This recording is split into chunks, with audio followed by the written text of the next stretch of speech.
nothing to do. I says, I'm going. If I get a good job someplace, why, I'll let you know, and if you want to come and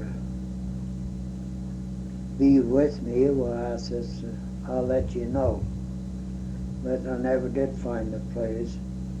So that was the end of that. And that winter, I worked for a contractor that was building a big irrigating system. Wait a minute, Pete. Let's go back and fill in a couple details here. You ought to get it down on tape about your the way you sewed up your foot and all. What? When you sewed up your foot. Oh yeah. Yeah, I was working one winter cutting ties, and I cut my left foot, and the cut was right over the ball of my big toe, and of course after the accident, well, I had to get to our cabin, which was about a half a mile off from where we was working, and that strap on the skis wasn't helping the pain any. It sure pained me quite a bit. So we got back to the cabin. I got my shoes, sock off. That cut, gapped open, quarter of an inch. I told this partner of mine, I says, why don't we sew that up? Well, he says, what do we sew it with? Well, I says, I got some number 8 Clark thread. I said, it's black, but I think it'd be all right. So he took several stitches of this black thread, and it was, well, a wonder to me I didn't get blood poison. And where we was working was approximately 30 miles from a doctor. And so I was mighty lucky that no infection set in. Yeah. But can you see the scar today? oh yeah, Can you? yeah. I thought it was pretty interesting, Pete, the way you got the ties down the river and all. Oh yeah. Yeah, that's, they're on these log drives in the spring. All the men that worked in the woods went to work for the Carbon Timber Company to get this ties, logs and stuff down to the railroad, which took, well, it was 90 miles from the railroad, from the camp, And it took some little time to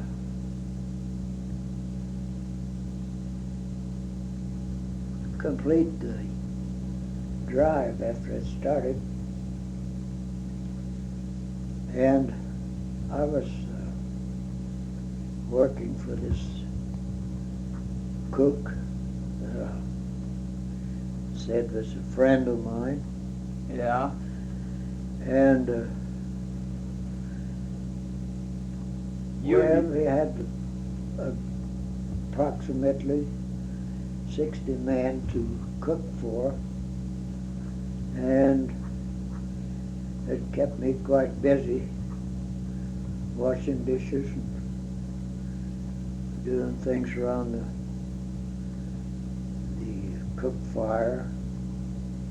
You collected the fuel, didn't you? Yeah, that was buffalo chips that I picked up on the plane out there, which made awful good fuel for baking bread and stuff, which was baked in what we call Dutch ovens. And What kind of did you eat? oh, we had well, mostly beef, stuff like that. Uh-huh. Was it pretty good food? Oh yes, yes. This fellow's a good cook, and but the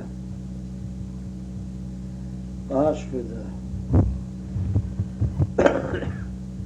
log drive had a brother working on the gang, and he was, you might say, not much good. And he come to me one day and said, well, he says, Pete, I'm going to put my brother in your place helping the cook. And he says, you go out with the gang on the drive. I said, all right. But the next morning, after my his brother's first day with the cook, the crew refused to go to work. And the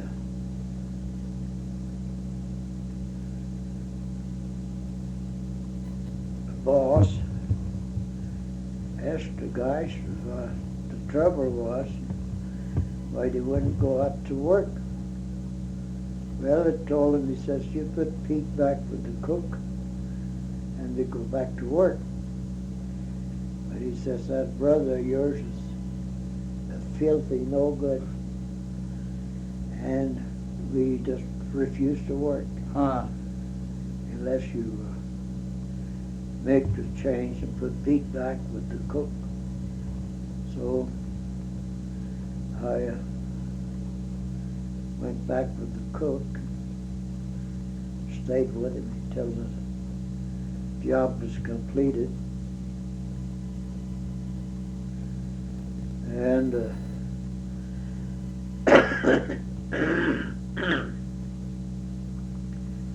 well, at that time the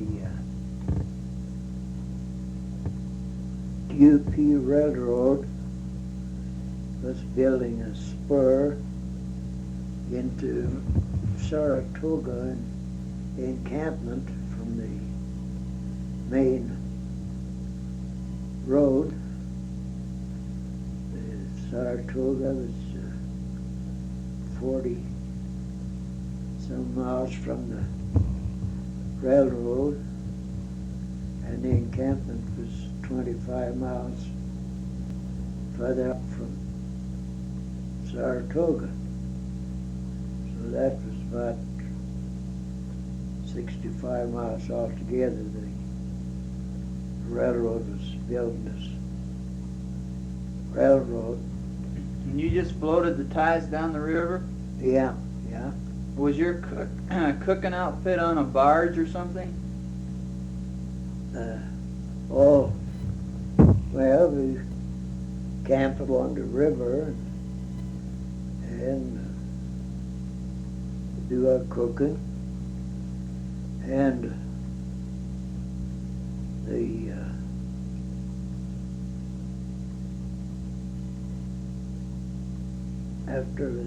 after breakfast, we got our stuff all together, got our dishes washed, and everything loaded in a big boat we had for that purpose. And we got our dinner all ready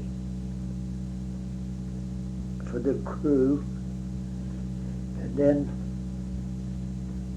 we go on down the river and catch the crew where they were working and stop for dinner. Oh, I see. And then after dinner, we go on down, maybe perhaps a mile, maybe 2 miles down the river, and make camp for the night. And so that's the way it worked. Uh-huh. And What river was that you were on? that was what they call Encampment River. Oh, uh-huh. But after we got to the railroad, I decided to go on back up to the camp where I was working, cutting ties, and the railroad company run the first trains from Walcott on the main line to Saratoga, and they had a flat car with seats built on the sides, for people to sit on, and that was the beginning of the Encampment Saratoga Railroad. Oh, it was. And when we got to Saratoga, of course, we had to take the old-fashioned stage from Saratoga to Encampment. Uh-huh. And that was 25 miles, and that was an all-day drive with teams. Was that a pretty rough way to travel, Pete? No, it was pretty fair road, but not paved or anything. But it was pretty decent road. And we was going along across the prairie there. And there's a young lady on the stage, and an old gentleman. I don't know what he was, a doctor or what, but he was quite distinguished old man. This young lady began to squirm around, and she couldn't be at ease. Uh-huh. And this old man was watching her for a while. Pretty soon he stuck his head up, told the driver to stop. driver stopped. The old man got out. He opened the door and motioned for this young lady to come on. He, when she got out of the coach, he told her, he says, you get down there and take care of yourself. He says, you'll feel better. So he went back in the coach and left her alone out there for a few minutes. And she was very well pleased because she was in misery. That took care of her fidgeting, huh? Yeah. And so, well, it took all day to 25 miles, you know. Yeah. An old stagecoach with those old leather springs, you know. And Yeah, that could be pretty miserable. yeah, she was in misery. But I don't know. I believe he was a doctor or something. Anyway, he noticed this young lady was in quite trouble. Yeah. Well, then that winter I got to working for this contractor. He had a contract on a stretch of this canal that went through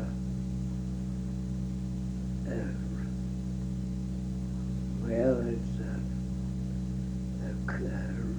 what it was a cut through a mountainside, and this canal was quite big. It was measured 19 feet across the bottom of it, so it was quite good size job. And this contractor used to be a mine foreman for a mine they call the Ferris Haggerty mine, and they're close to a campment. But this mine closed down, and he got this contract building this canal through this big cut. And it was a miserable job. No camp facilities. We slept in tents. Whereabouts was this that they were doing it? Huh? Was this in Wyoming? Yeah. And it was up to 45 degrees below zero. Wee, that's pretty cold. And slept in tents. Get up in the morning and get your hunk of ice and wash your face and hands. With a piece of ice? Huh? You washed up with a piece of ice? Yeah, just wash your face with a piece of ice. And I kind of had enough of it. I told his boss one day, I said, I think I'll quit. He says, no, he says, I don't want you to quit. You stay with us. He says, I'll tell you what I'll do. I'll give you 50 cents a day, more than the rest of the gang, if you stay with us. So I thought that sounded pretty good. Yeah. I stayed with him. What was this about whitebacks? Is that Huh? what are whitebacks? Whiteback. Or something like that. In this camp, you said you had a problem with some kind of critters. Oh, there's no, a lot of cattle grazing around there, and well, you might say a prairie, and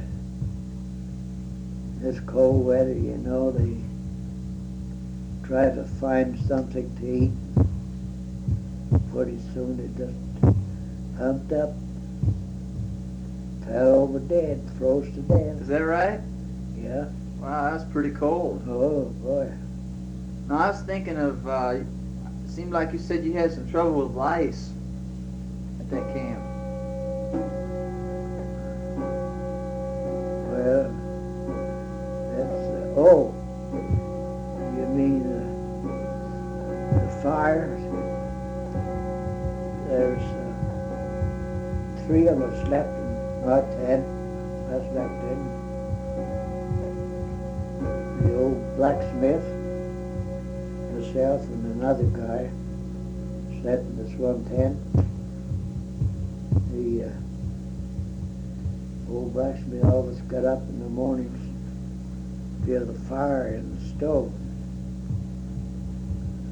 He told me one evening, he said, well, he says, Pete, he says, I think it's about your turn to build fire in the morning.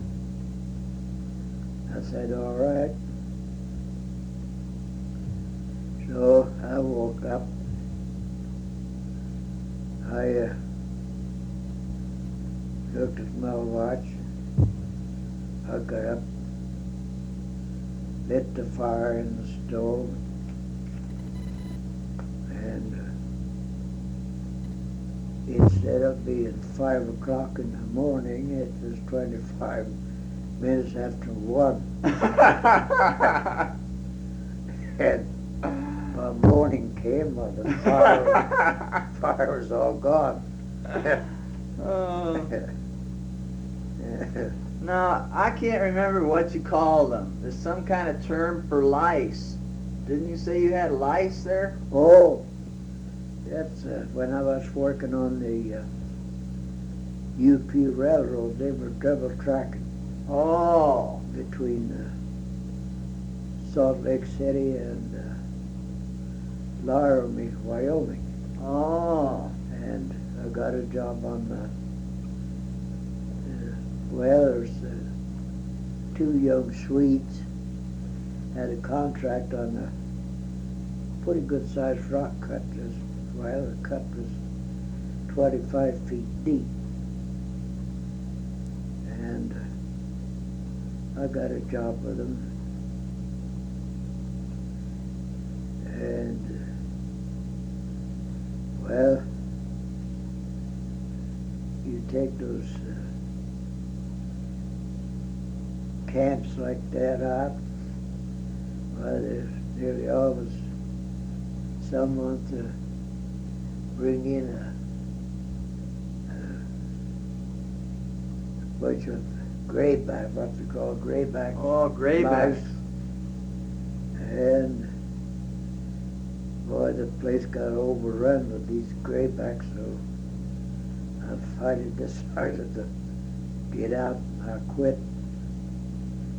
And these fellas, I went back to Walcott, and I worked there for, well, till in May.